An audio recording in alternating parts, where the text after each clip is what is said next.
yang di sini maupun di rumah-rumah. Hari ini kita akan juga berbagi firman Tuhan. Kita tetap akan membahas mengenai kitab Wahyu. Tapi sebelumnya mari kita akan kembali menyanyikan lagu ini. Firman-Mu berkata kau besertaku, maka kuat roh dan jiwaku. Tangan-Mu Tuhan selalu ku nantikan, di setiap langkahku percaya, dengan sayap-Mu ku akan terbang tinggi di tengah badai hidup. Ku tak menyerah, Kau kekuatan dan perlindungan bagiku.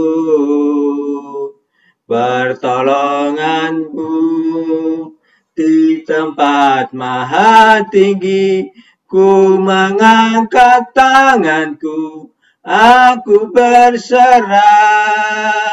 Kau ku nantikan, Kau yang ku sembah, Yesusku, Rajaku. Benar Tuhan, pertolongan kami adalah di tempat maha tinggi, di tempat-Mu sendiri. Kami tidak akan menyerah dengan segala rintangan, segala tantangan kehidupan, karena kami tahu pertolongan dari Engkau selalu nyata. Firman-Mu berkata, Kau selalu beserta kami. Bahkan saat Kau bersabda, semuanya jadi. Kami berserah Bapa, karena kasih-Mu lebih besar dari apapun juga, pertolongan-Mu lebih besar dari apapun juga, bahkan lebih besar dari pandemi, coronavirus atau apapun juga Tuhan. Terima kasih, kami tetap punya iman atas Engkau Bapa. Urapi kami semua, jemaat-Mu, baik di sini maupun di rumah-rumah. Urapi kami semua, juga hamba-Mu, supaya yang diperkatakan adalah daripada-Mu sendiri Bapa, di dalam nama Tuhan Yesus. Haleluya. Amin.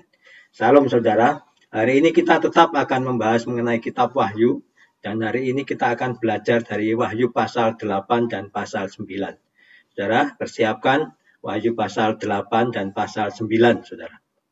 Ya, Wahyu pasal 8 dan pasal 9. Saudara di rumah mempersiapkan kitab Wahyu pasal 8 dan 9. Ini mengenai masa murka Tuhan, 3,5 masa di mana Tuhan mencurahkan murkanya. Jadi kita nanti akan belajar bagaimana meterai ke-7 dibuka dan 5 sangkakala akan dibunyikan dan murka Tuhan terjadi. Ya, minggu kemarin kita sudah membahas dari Wahyu pasal yang ke-7, saudara. Saudara sudah disiapkan, saudara. Kenapa kita selalu membahas kitab Wahyu? Karena apa, saudara? Karena di Wahyu 1 ayat 3, ya saudara ya.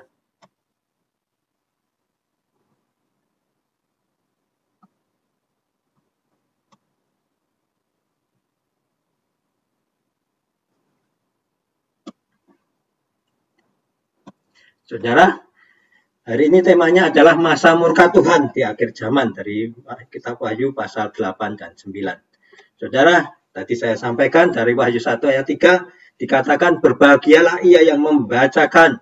Saudara, hari ini kita membaca semua kitab Wahyu dan mereka yang mendengarkan kata-kata nubuat ini, kita semua mendengarkan dan yang menuruti apa yang ada tertulis di dalamnya, sebab waktunya sudah dekat. Mari saudara, kita menuruti apa yang tertulis karena waktunya sudah dekat, dan biarlah ini menjadi waktu yang luar biasa penantian kita kepada akhir zaman, kepada kedatangan Tuhan, dan kita menuruti apa teguran Tuhan yang disampaikan supaya kita semua selamat.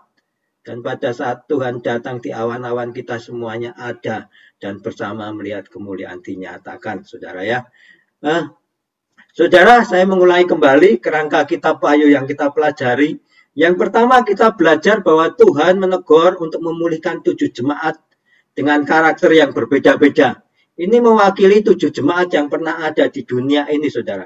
Itu bisa kita baca di kitab Wahyu pertama ya, Wahyu pasal 1 ayat 4 sampai 6. Dan kemudian dijelaskan di pasal 2 sampai 3, saudara ya. Jadi kalau kita melihat yang pertama, Tuhan menegur jemaat Efesus. Ya, jemaat Efesus ini benar-benar jemaat yang nyata pada tahun 30 sampai 100 Masehi. Kemudian ada jemaat Smyrna, jemaat Pergamus, dan jemaat Tiatira yang hingga saat ini masih ada, jemaat Sardis, kemudian juga jemaat Philadelphia dan Laodikia. Ya, pertama jemaat Efesus ini ditegur karena kehilangan kasih yang mula-mula.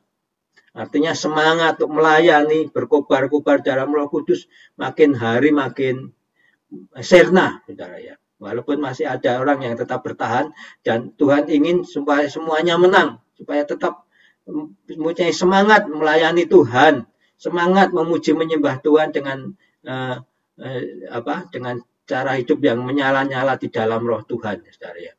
Dan ternyata pada saat mereka kehilangan kasih yang mula-mula, maka mereka mengalami penderitaan yang luar biasa. Itulah jemaat Smyrna, di mana jemaat mengalami tantangan hidup, ya, mengalami tekanan baik dari kaum Yahudi maupun dari pemerintahan Romawi. Jadi jemaat Smyrna ini jemaat yang mengalami tekanan yang luar biasa, ya, mengalami penderitaan, ya saudara, mengalami persekusi, ya, seperti hari-hari ini kita juga banyak saudara kita mengalami persekusi, saudara ya, ya, sampai ada yang meninggal segala, saudara ya, jemaat yang mengalami persekusi, saudara.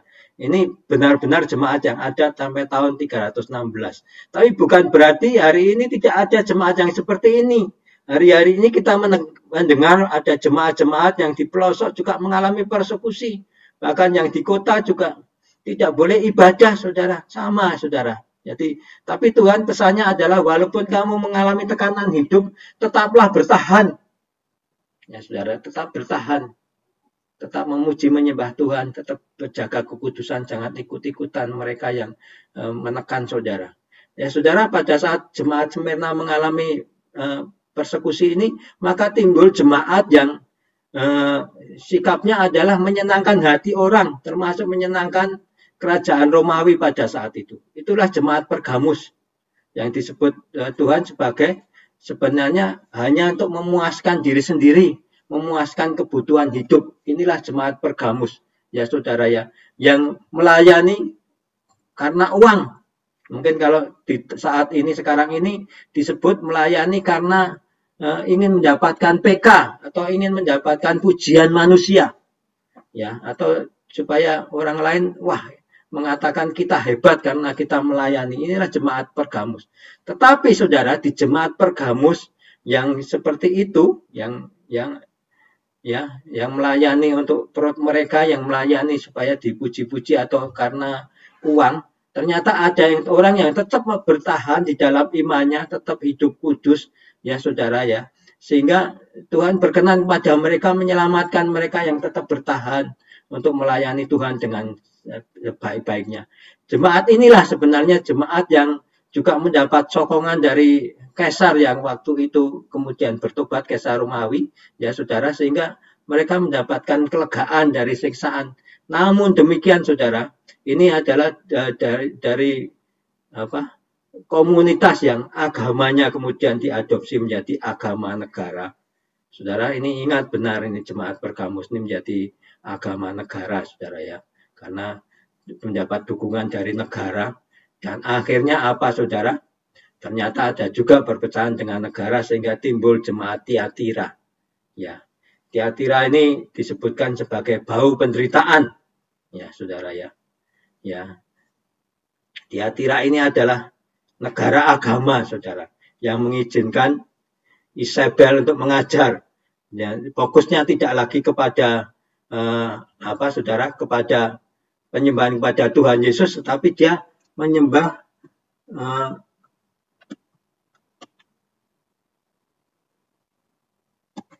kepada orang-orang kudus. Jadi tidak fokus menyembah pada Tuhan Yesus. Inilah jemaat Tiatira yang sampai sekarang masih ada. Dan Wahyu 2 ayat 22 mengatakan mereka akan dilemparkan dalam kesukaran besar, saudara. Ya, ya. Tetapi Tuhan juga sangat berkenan pada sebagian dari mereka, walaupun di tengah komunitas yang buruk yang menyembah kepada orang-orang kudus, ada orang yang tetap setia untuk menyembah Tuhan Yesus. Jadi itulah saudara, jadi hari-hari ini mari saudara, jangan kita menghakimi orang lain, menghakimi karena merek gereja saudara ya. Merek sinode atau apapun juga. Karena Tuhan bisa berbicara, Tuhan bisa tetap menyelamatkan umat yang tersisa dari gereja komunitas yang buruk saudara, untuk menyelamatkan. Saudara belajar, bahkan Paulus yang melakukan kejahatan pun ya, saudara, tadinya bernama Saulus yang melakukan kejahatan, bisa diselamatkan dan menjadi Paulus yang menjadi rasul yang besar. Artinya juga di jemaat Tiatira yang komunitasnya menyembah orang-orang kudus juga Tuhan bisa menyelamatkan sebagian orang supaya mereka kembali pada Tuhan, menyembah kepada Tuhan, saudara.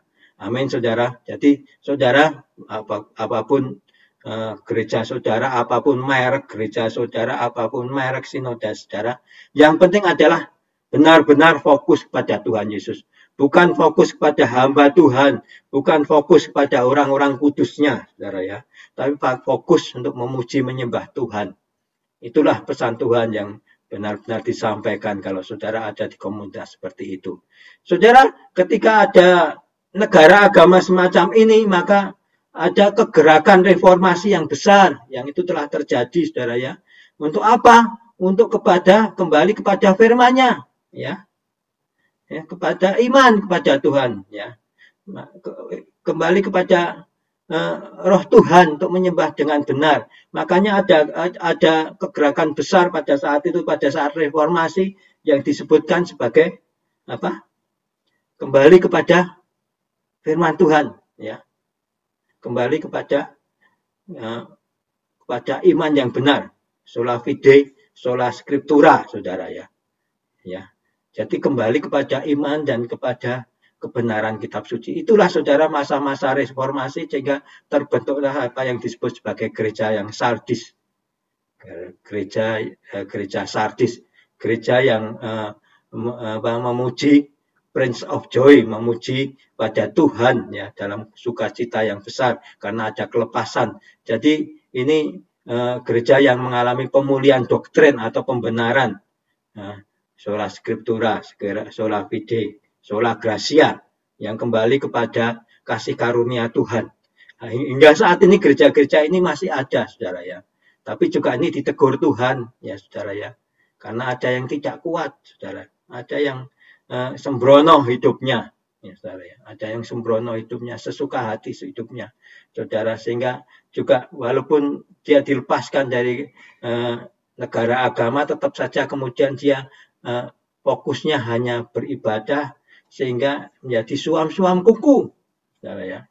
Menjadi suam-suam suku. Jadi ibadah sekedar ibadah sebagai kebiasaan. Saudara, ini saudara ingat, banyak sekali hari-hari ini orang Kristen yang ke gereja atau yang beribadah ini karena ikut-ikutan, karena keluarganya juga mengadakan ibadah atau di lingkungannya juga mengadakan ibadah sehingga ikut-ikutan beribadah.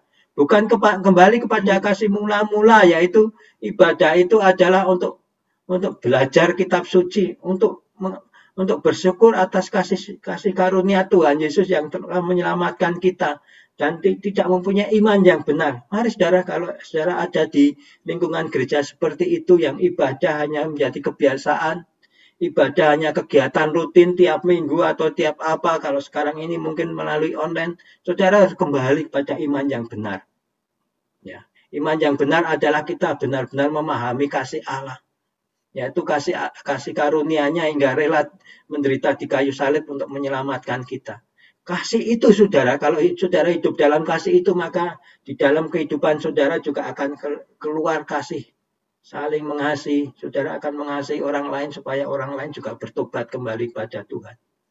Siapapun mereka, saudara, biarlah kita bisa mengajak mereka semua untuk kembali kepada Tuhan. Dan setelah ada gereja Sardis, maka saudara, ada gereja yang disebut sebagai Philadelphia. Walaupun kecil, ya saudara, tapi semangatnya menyala-nyala melayani Tuhan. Tuhan senang dengan jemaat model seperti ini, saudara ya. Yang benar-benar fokus, berdoa, menyala-menyala dalam Roh Kudus, melayani Tuhan dengan sukacita yang besar, saudara. Yang penuh kasih saling tolong-menolong. Inilah jemaat Philadelphia yang tidak ditegur oleh Tuhan sama sekali. Dan akhirnya adalah ada gereja yang disebut sebagai gereja Laodikia. Laodikia ini, Lao artinya people, orang. Dike itu artinya decision atau right.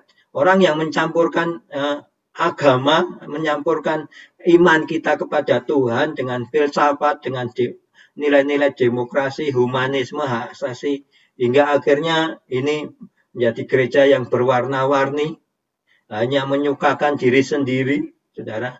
Yang penting adalah jemaatnya besar, jumlahnya banyak, tidak urusan apakah ajarannya benar atau tidak, sehingga mereka mencampur adukkan. Inilah saudara yang ditegur Tuhan, karena jemaat ini bisa jatuh untuk memasukkan filsafat, demokrasi, humanisme, alasan hak asasi manusia, sehingga melegalkan perkawinan LGBT, Pak. Misalnya, saudara ya. Inilah yang ditegur Tuhan, dan itu hari-hari akhir ini telah terjadi, saudara. Namun demikian, di lingkungan gereja yang seperti itu, saudara. Saudara jangan melihat, jangan menghakimi, oh ini gereja besar, mega church, mesti berarti salah. Tidak, saudara, karena di tengah-tengah mega church, di tengah-tengah gereja-gereja yang kompromi dengan dosa ini, tetap ada orang-orang yang diselamatkan Tuhan, tetap ada orang-orang yang setia kepada firman Tuhan, setia kepada imannya, dan itu yang dibolehkan. Hari-hari ini biarlah kita menjadi bagian orang-orang yang benar-benar dibolehkan, orang-orang yang benar-benar berkenan kepada Tuhan, hidup kudus, sehingga kita akan selamat pada saat kedatangan Tuhan. Saudara, pesan kedua yang disampaikan oleh Yohanes adalah Tuhan Yesus akan datang di awan-awan. Yaitu di Wahyu pasal 1 ayat 7, dan kemudian kemuliaannya dinyatakan di Wahyu pasal 1 ayat 12 sampai 16. Artinya Tuhan Yesus akan datang di awan-awan, menyongsong umatnya yang berjaga-jaga, yang hidup kudus. Inilah yang disebut sebagai rapture atau harpazo.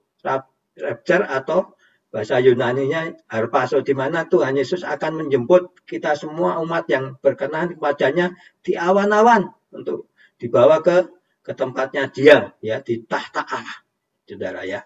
Jadi itu disebut di Wahyu 1 ayat 7. Jadi Tuhan Yesus yang kita nantikan ini akan datang dalam segala kemuliaannya, saudara, bukan lagi datang sebagai bayi, ya, yang lahir di kandang domba di Bethlehem.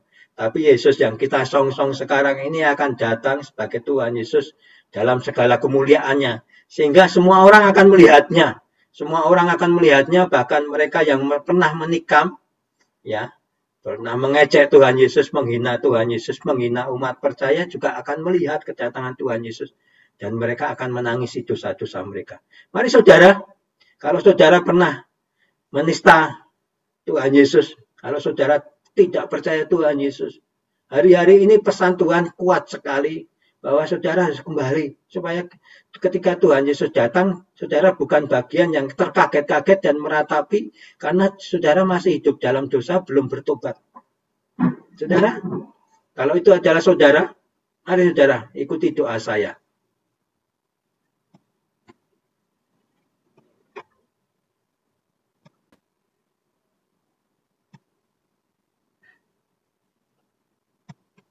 Mari saudara, kalau saudara belum terima Yesus dan pernah menista Yesus, mari saudara, angkat kedua tanganmu, ikuti doa saya. Tuhan Yesus, aku datang kepadamu, minta ampun, dan bertobat atas dosa-dosaku. Ampuni aku Tuhan. Aku menerima Engkau sebagai Tuhan dan Juru Selamat pribadi. Masuklah ke dalam hidupku, masuklah ke dalam hatiku. Bersihkan kami, kuduskan kami, supaya kami semua, aku layak untuk datang ke hadirat-Mu. Ampuni kami Tuhan. Terima kasih Yesus. Haleluya. Amin. Cukup sederhana saudara berdoa seperti itu. Mari undang Yesus dalam hatimu. Ya, kita berdoa supaya pada saat Yesus datang, kita tidak terkaget-kaget dan kita tidak menjadi bagian orang yang meratapi. karena kita tidak tahu apa-apa, saudara ya. Pernah menista Tuhan Yesus, mengejek ataupun apapun juga. Ya, saudara bertobat hari-hari ini.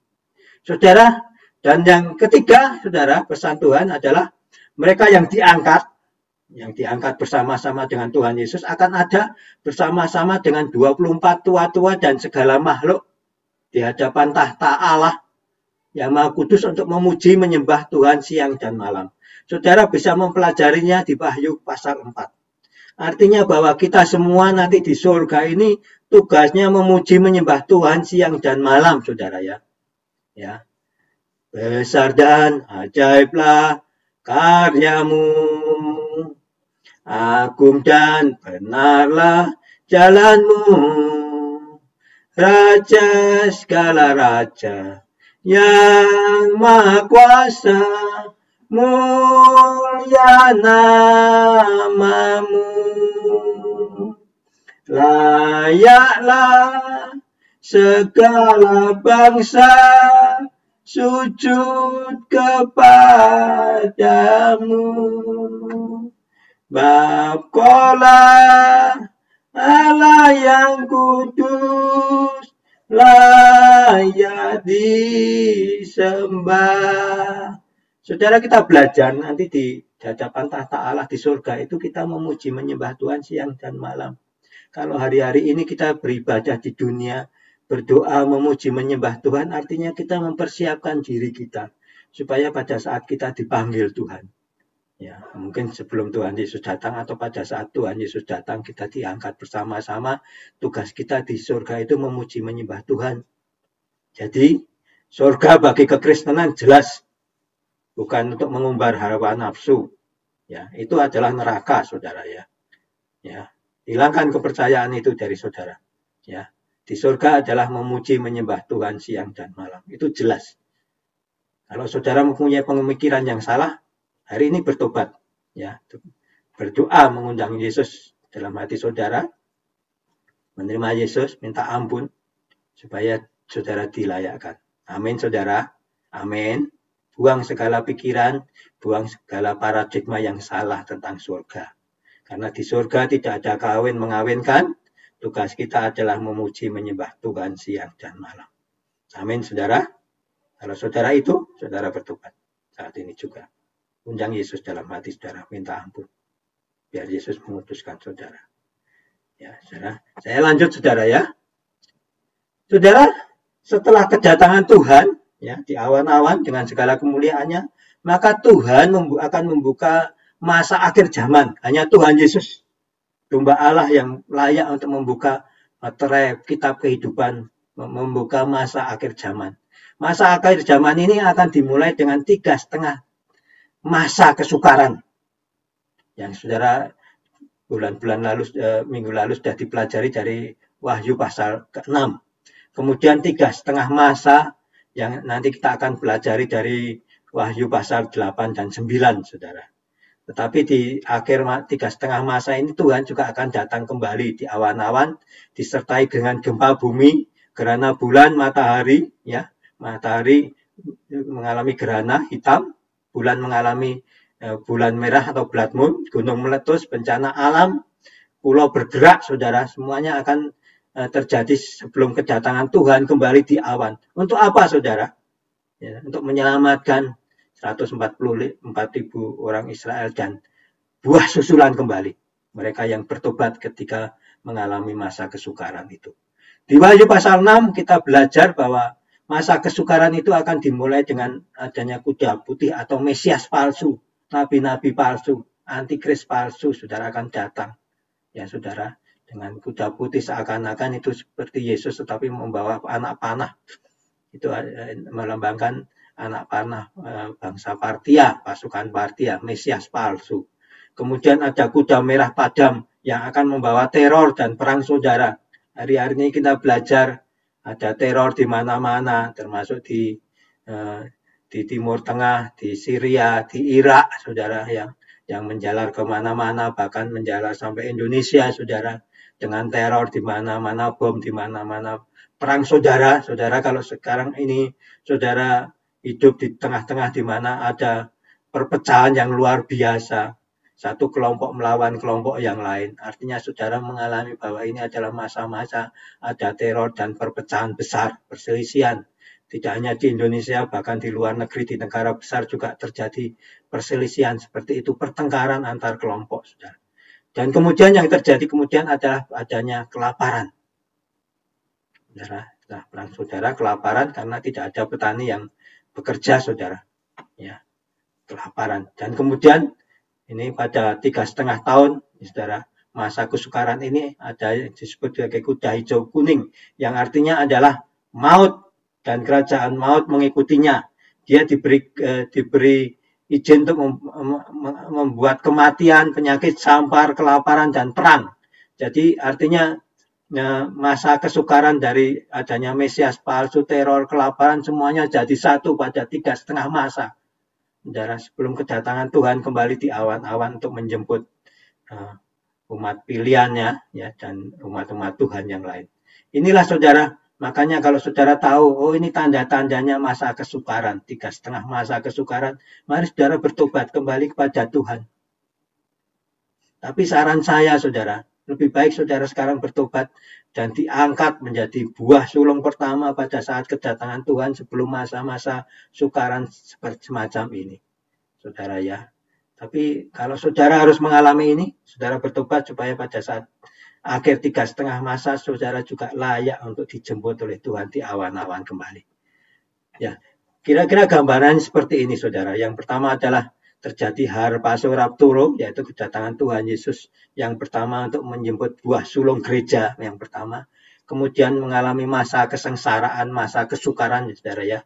Sehingga antikris berkuasa pada akhir 3,5 masa ini.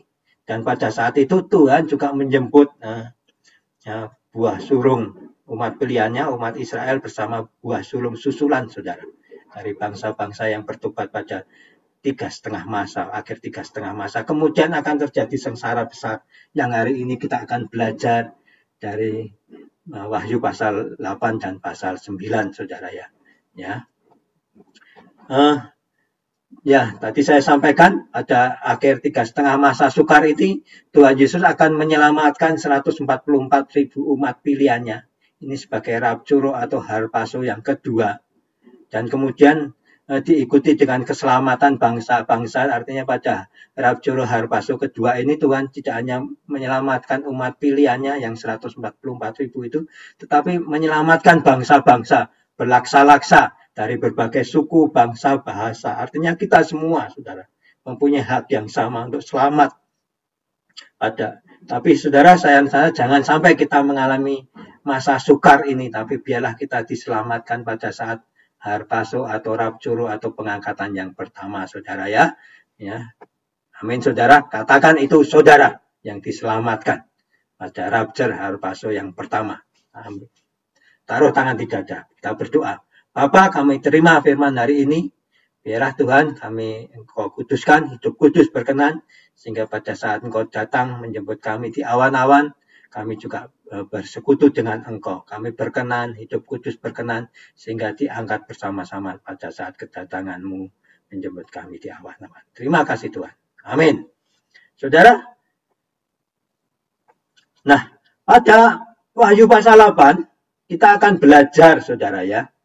Tuhan mengizinkan 7 sangkakala murka Tuhan.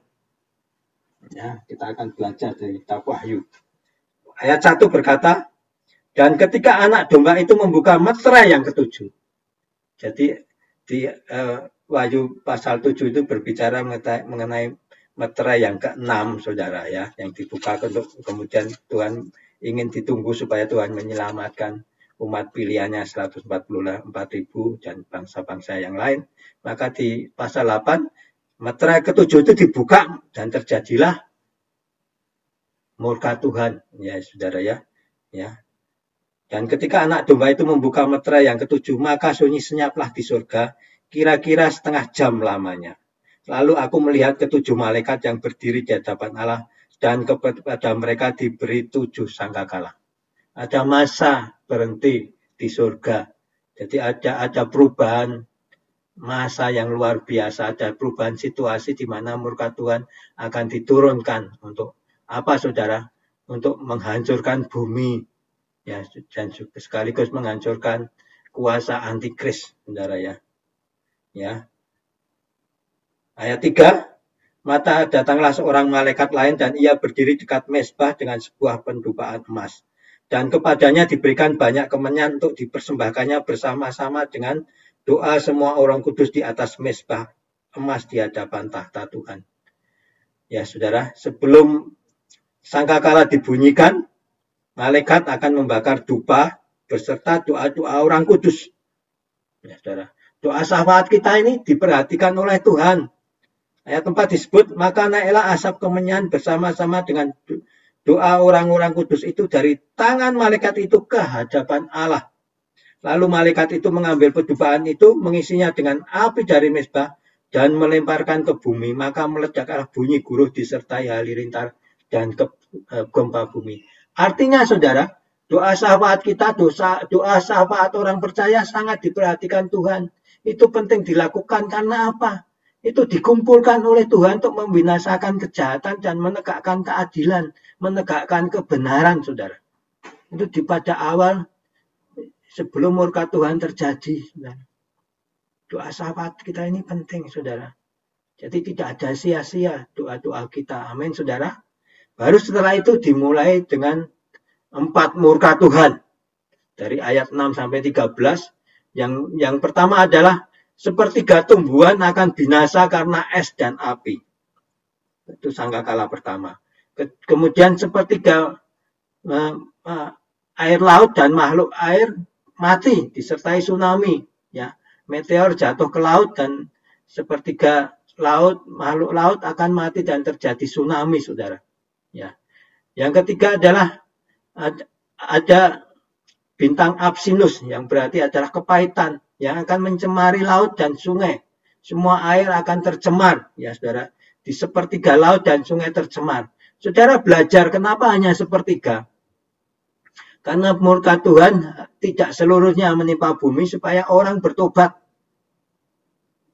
Ketika sepertiga tumbuhan binasa, orang bertobat. Sepertiga meteor jatuh ke laut, makhluk air mati, terjadi tsunami, juga orang cepat bertobat. Atau laut dan sungai tercemar, juga orang cepat bertobat, saudara. Saudara, Tuhan sangat rindu kita semua diselamatkan. Baru setelah itu dimulai dengan bencana di langit, ya, matahari, bulan, bintang menjadi gelap. Inilah yang kita pelajari di kitab Wahyu, yaitu murka Tuhan pada 3,5 masa, dimulai dengan kehancuran sepertiga tumbuhan karena es dan api, sepertiga makhluk air, terjadi tsunami karena meteor jatuh di langit, jatuh di laut, dan bintang jatuh di laut, dan sungai-sungai tercemar. Sepertiga. Jadi Tuhan tidak semuanya supaya kita semua bertobat dan diselamatkan. Baru setelah itu ada bencana matahari, bulan, bintang menjadi gelap, saudara. Itu saudara. Dan di Wahyu pasal 9 kita belajar mengenai sangkakala kelima. Menarik saudara, di mana di sangkakala kelima dari ayat 1 sampai 20 ini kita belajar yang pertama adalah lubang jurang maut akan dibuka, saudara. Ya, di pasal 9 ayat 2, maka dibukanya pintu lubang jurang maut itu, lalu naiklah asap dari lubang itu bagaikan asap tanur besar, dan matahari dan angkasa menjadi gelap oleh asap itu. Ya, ayat 3, dan dari asap itu keluarlah binatang-binatang ke atas bumi, kepala mereka diberikan kuasa sama seperti kuasa kalajengking di bumi, dan kepada mereka dipesankan supaya mereka jangan merusakkan rumput-rumput di bumi, tumbuh-tumbuhan, pohon-pohonan, melainkan hanya manusia yang tidak memakai meterai Allah di dahinya. Berarti ini belalang-belalang ini, saudara, ini adalah mewakili iblis dan antikris yang dikeluarkan kembali pada 3,5 masa murka Tuhan ini, berupa belalang dengan kuasa kalajengking, menyebabkan kematian kepada manusia. Ya, menyebabkan kematian, dan dia dipimpin oleh siapa? Ayat 11, dan raja yang memerintah mereka ialah malaikat jurang maut, namanya dalam bahasa Ibrani adalah Abaddon, dan dalam bahasa Yunani ialah Apollyon. Ya, saudara ya.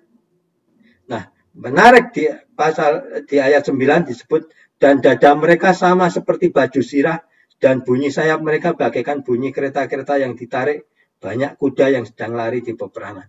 Saudara, disebutkan memakai baju sirah, berarti segala senjata manusia ini tidak mampu melawan mereka, saudara. Dan mereka membunuh manusia yang tidak memakai meterai Allah. Mereka menyebabkan kesakitan dan kesengsaraan selama 5 bulan kepada mereka yang tidak percaya agar mereka bertobat. Ayat 5 disebut, dan mereka diperkenankan bukan untuk membunuh manusia, melainkan hanya untuk menyiksa mereka 5 bulan lamanya. Dan siksaan itu seperti siksaan kalajengking. Berarti ini kesakitan yang luar biasa, saudara. Kesakitan yang luar biasa apabila ia menyengat manusia, dan pada masa itu orang-orang akan mencari maut, tetapi mereka tidak menemukannya. Mereka akan ingin mati, tetapi maut lari dari mereka. Jadi hanya menyebabkan kesakitan, kesengsaraan, tetapi tidak menyebabkan kematian, saudara. Ya, kepada siapa? Kepada mereka yang tidak memakai meterai Allah. Ya, saudara ya. Agar mereka bertobat. Hari-hari ini saudara, kalau saudara belum bertobat, belum percaya pada Tuhan Yesus, mari saudara percaya, terima Yesus saat ini. Sebelum murka seperti ini datang, kesakitan yang besar, kesengsaraan yang besar, dan saudara ingin mati pun tidak bisa, hanya mengalami kesengsaraan selama 5 bulan lamanya. Mari saudara, jangan sampai kita mengalami hal ini, tapi kita bertobat, terima Yesus. Amin saudara. Ikuti doa saya kalau saudara belum terima Yesus.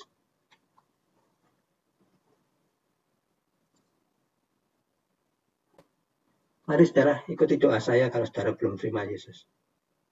Tuhan, hari ini saya menerima Engkau sebagai Tuhan dan Juru Selamat pribadi. Ampuni segala dosa dan kesalahan saya. Masuklah ke dalam hatiku, saudara. Masuklah ke dalam hatiku, Tuhan. Ampuni kami.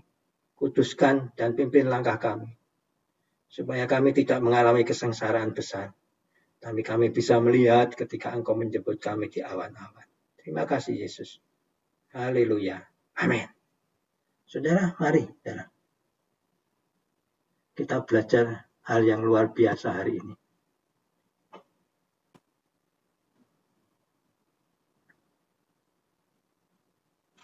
Kita belajar tentang murka Tuhan.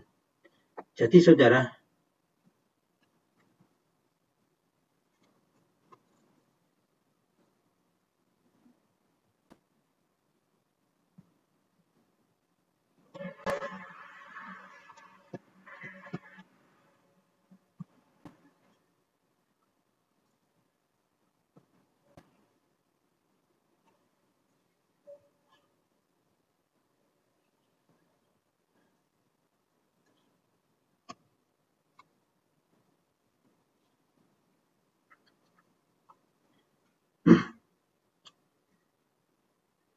namun ini yang saudara kita harus belajar.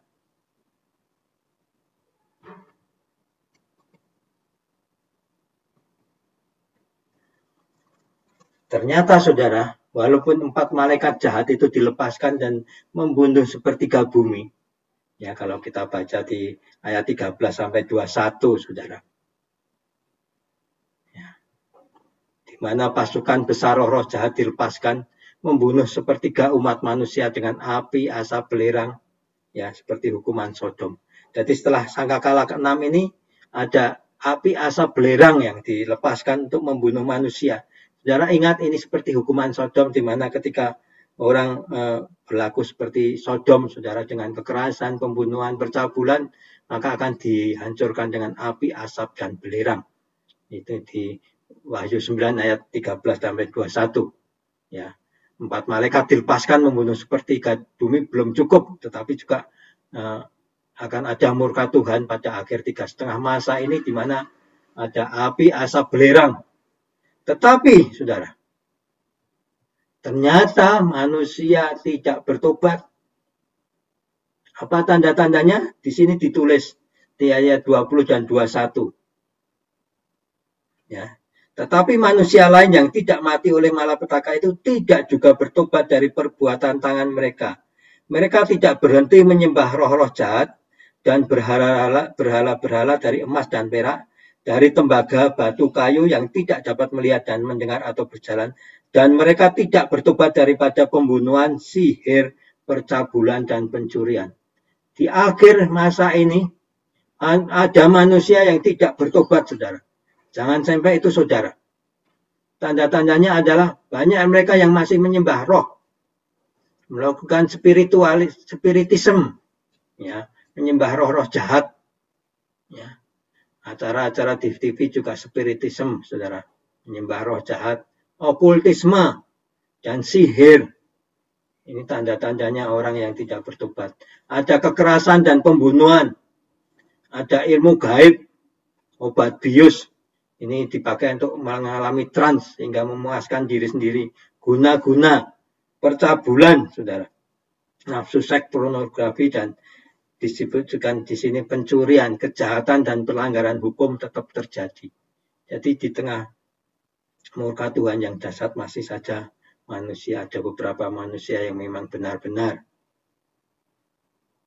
harus mengalami kehancuran, saudara. Mereka tetap tidak bertobat. Jangan sampai itu, saudara. Mari bertobat.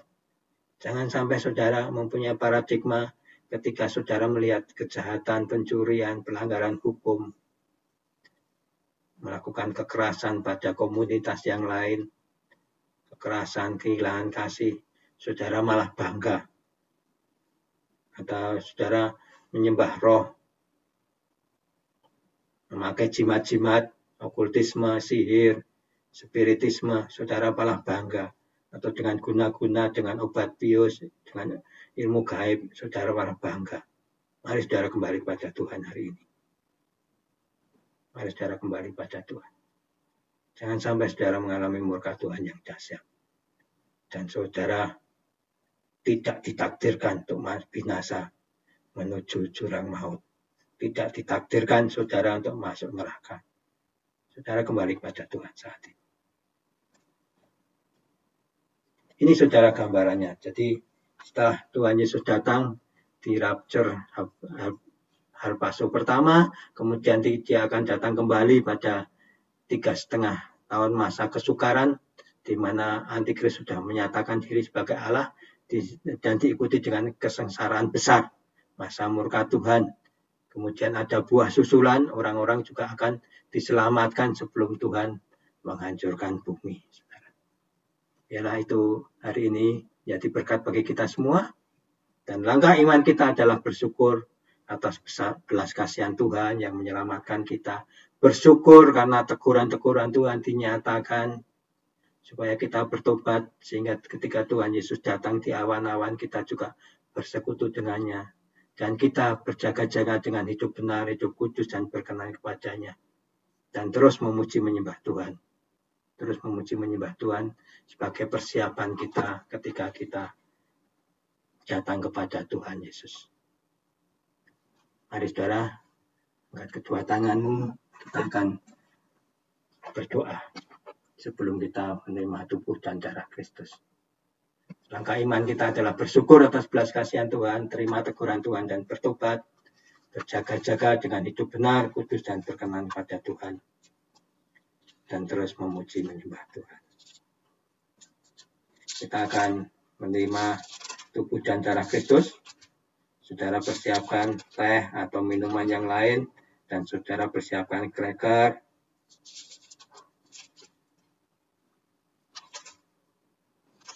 Saudara persiapkan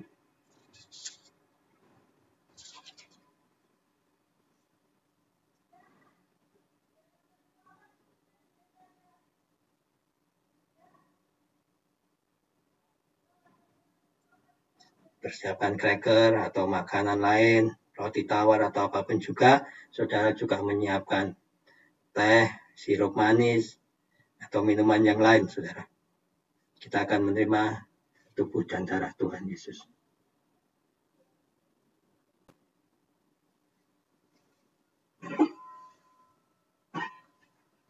Mari kita berdoa. Bapa, dalam nama Tuhan Yesus kami bersyukur untuk firman-Mu yang mengajar kami untuk kembali kepada Engkau, bertobat, menerima Yesus sebagai Tuhan dan Juru Selamat. Dan kami bersyukur nubuatan ini dibukakan supaya kami tidak mengalami masa sukar, kami tidak mengalami masa murka Allah, tetapi kami berjaga-jaga dengan hidup yang benar, hidup kudus berkenan, supaya ketika Engkau datang di awan-awan, kita bersekutu dengan Engkau, melihat kemuliaan-Mu dinyatakan. Hari ini kami akan bersama-sama meneguhkan iman kami semua dengan menerima tubuh dan darah Kristus melalui perjamuan kudus ini. Berkati kami, ini roti biasa-biasa, tapi biarlah itu menjadi kuasa yang dahsyat yang memulihkan, menyembuhkan kami. Amin. Saudara, saya akan membacakan 1 Korintus 11 ayat 26. Sebab setiap kali kamu makan roti ini dan minum cawan ini, kamu memberitakan kematian Tuhan sampai Ia datang. Jadi barang siapa dengan cara yang tidak layak makan roti atau minum cawan Tuhan, ia berdosa terhadap tubuh dan darah Tuhan. Karena itu hendaklah tiap-tiap orang menguji dirinya sendiri dan baru setelah itu makan dan minum roti itu. Karena barang siapa makan dan minum tanpa mengakui Tuhan, tubuh Tuhan, ia mendatangkan hukuman atas dirinya. Mari saudara terima Yesus sebagai Tuhan dan Juru Selamat. Bertobat. Kalau saudara diingatkan atas dosa-dosa, minta ampun pada Tuhan saat ini.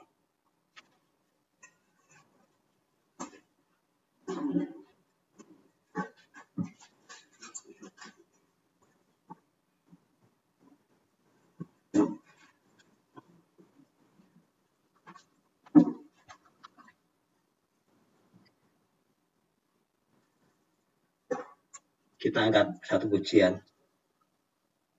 Dengan darah-Mu Kau tebus dosaku. Dengan darah-Mu Kau tebus dosaku. Dengan nyawa-Mu Kau tukar hidupku. Kini aku sepenuhnya milik-Mu. Akulah anak-Mu. Yesus, Yesus, Yesus, ku berseru. Yesus, Yesus, ku panggil nama-Mu. Pengabdianku hanya padamu. Yesus, Yesus, Engkaulah Bapakku. Mari saudara angkat roti di tangan kanan saudara, tinggi-tinggi di hadapan Tuhan.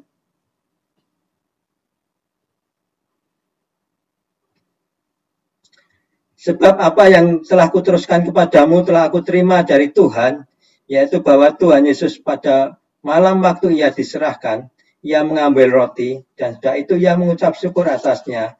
Ia memecah-pecahkannya dan berkata, inilah tubuhku yang diserahkan bagi kamu. Perbuatlah ini menjadi peringatan akan aku. Apakah saudara percaya roti di tangan kanan yang saudara angkat tinggi-tinggi adalah persekutuan kita dengan tubuh Kristus? Mari kita terima dengan iman di dalam nama Bapa, Putra, dan Roh Kudus. Dalam nama Tuhan Yesus.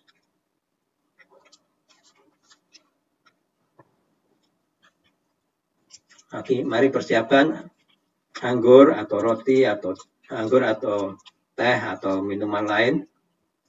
Saudara angkat tinggi-tinggi di hadapan Tuhan.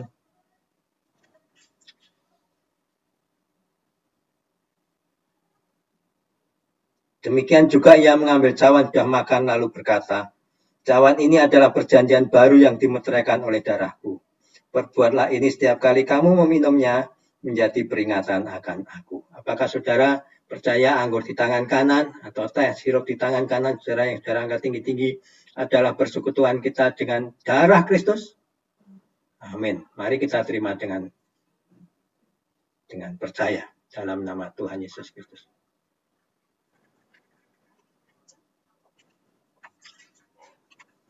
Terima kasih Yesus.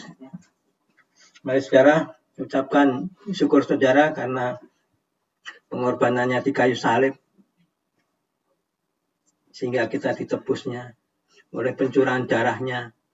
Dosa kita ditebus, kita diampuni oleh bilur-bilurnya. Oleh penderitaannya, kesengsaraannya. Kita disembuhkan. Kita dimerdekakan, kita dilepaskan dari kuasa dosa. Dan dengan nyawanya, oleh ketaatannya, dia menyerahkan nyawanya di kayu salib, menggantikan nyawa kita. Sehingga kita tidak dihukum, melainkan memperoleh hidup yang kekal bersamanya. Oh, terima kasih Tuhan. Terima kasih Tuhan. Terima kasih Yesus, Engkau sungguh luar biasa. Terima kasih Tuhan untuk kasih setiamu. Ku alami dalam hidupku. Terima kasih Yesus untuk kebaikanmu sepanjang hidupku. Terima kasih Yesusku buat anugerah yang Kau beri. Babar ini Tuhan adakan syukur bagimu. Kabar ini Tuhan adakan syukur bagimu. Haleluya.